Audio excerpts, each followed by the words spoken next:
Hola, mi nombre es Víctor Juárez y ahora te voy a hablar acerca de un instrumento de evaluación de medicina familiar. El médico familiar en su práctica cotidiana es un integrador. Nosotros podemos evaluar la dinámica familiar, la estructura familiar y con el uso de estos instrumentos nosotros hacemos una aproximación gráfica y esquemática de la familia y de sus integrantes. Esto nos permite también una visión integrada acerca de los recursos que tiene. Vemos los puntos álgidos o puntos difíciles por los que está pasando una familia. Evaluamos sus funciones básicas, entre otras cosas. Son elementos indispensables en la práctica de un primer nivel de atención.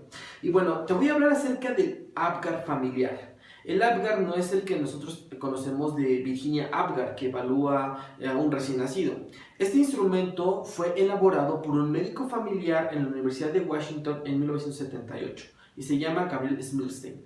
Él, en su población adscrita, tuvo la necesidad de hacer evaluaciones acerca de la funcionalidad familiar. Así que formuló este cuestionario de 5 preguntas en la cual evaluaba en aquel tiempo la funcionalidad familiar. Recordemos que en aquel tiempo solamente eran 2 funciones familiares, que era cuidado y afecto. Hoy son de 5 a 6 según el autor que tú estés consultando. Pero bueno, te aclaro, este instrumento no evalúa funcionalidad familiar. Sin embargo, pues las preguntas van dirigidas a medir cualitativamente la satisfacción o la percepción del paciente hacia el nivel de funcionamiento familiar, de funcionalidad familiar. ¿Para qué nos sirve? Bueno, primeramente, nosotros como médicos familiares lo aplicamos en 2 grandes campos, en el campo de la investigación y en el campo de la clínica. Nosotros con esto nos permite evidenciar el estado funcional de la familia. Identificamos familias disfuncionales severas. Nos guía hacia explorar áreas que el paciente no nos dice. Obviamente mejora nuestra relación médico-paciente y bueno, todo médico familiar debe saber que la funcionalidad familiar repercute en la salud del individuo. Dice el doctor Huerta que al aplicar este instrumento nosotros podemos ver si la familia representa un recurso para el paciente o de lo contrario contribuye a su enfermedad.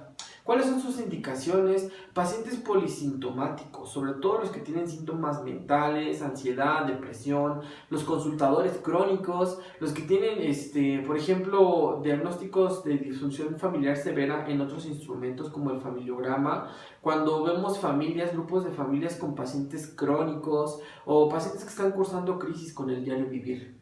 Hay autores que mencionan que este instrumento se debe aplicar a todos los pacientes que tienes y que van sobre todo en segunda ocasión. Y esto es porque pues tenemos un panorama un poco más completo de los pacientes que vamos a cuidar el resto de la vida.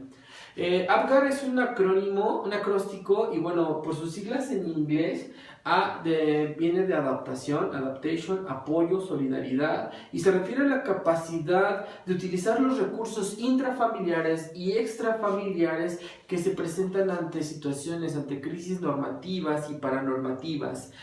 Participación, que también se le llama compañerismo o cooperación. Esto implica la cooperación que hay entre los miembros de una familia en la toma de decisiones y de responsabilidades relacionadas con el mantenimiento del funcionamiento familiar.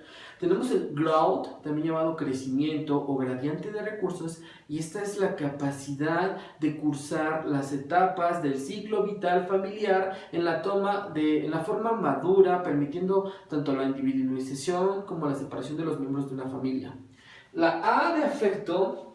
Esta es o afectividad, es la capacidad de expresar las emociones y los sentimientos en cada uno de los familiares. Cómo demostramos las distintas emociones tanto en un estado de bienestar como en un estado de emergencia. Y por último tenemos resolución o capacidad resolutiva de recursos. Habla del compromiso que se dedican en cuanto a tiempo o atender necesidades de otros miembros, por ejemplo ingresos, espacios, etc.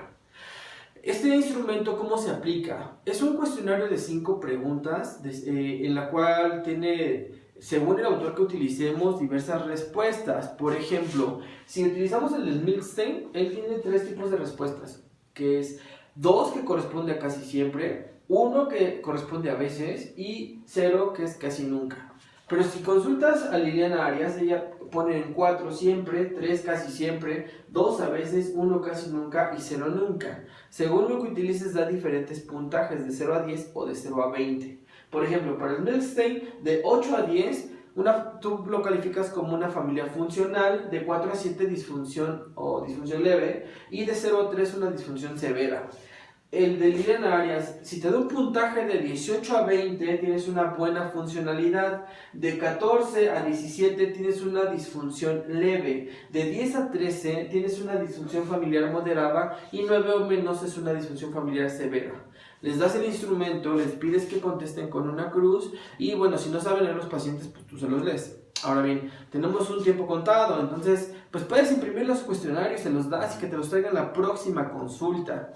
Bueno, ¿cómo se interpreta este instrumento? Dice el doctor Teófilo. Por ejemplo, si tenemos familias con puntajes elevados, pues esto nos puede dar la pauta de que son familias que son aptas para superar crisis, enfermedades, cambios de roles, en fin. También nos dice el doctor Teófilo que nos permite identificar ciertas áreas. Por ejemplo, si vemos una familia que tiene problemas de convivencia y de tiempo juntos, nos da la pauta para que nosotros demos una orientación o consejería, pues a que pasen más tiempo juntos, a que planeen salidas, museos, no sé, ¿no? Por ejemplo, si tenemos una familia de 5 integrantes mayores de 15 años y de ellos 4 salieron con un puntaje elevado y uno salió con un puntaje bajo, esto también nos puede orientar a que esa persona puede ser el chivo expiatorio o puede ser el síntoma de la familia. En 1989, Austin y Huberty hicieron estudios y adaptaciones para niños de 8 a 15 años. Entonces tenemos para toda la familia. Aplícalo a tu familia, aplícalo a tus pacientes, hazlo un hábito, créeme que vas a sacar mucho provecho de este instrumento. Te recuerdo que no es, que se debe conjuntar con otros instrumentos, no es para disfunción familiar, pero sí te puede dar una buena pauta de hacer tus buenas intervenciones familiares. Yo me despido en esta ocasión, te agradezco que me escuches, espero tus comentarios, te invito a que me sigas por Facebook, estoy como Víctor Juárez, en Instagram estoy como Víctor Juárez, en YouTube estoy como Víctor Juárez o @ mi Twitter VíctorMJT. Y te recuerdo que los viernes estoy en el programa de Radio La Salud a través de tus sentidos, sintonízame en Orsa Radio. Ten un excelente día y nos vemos pronto.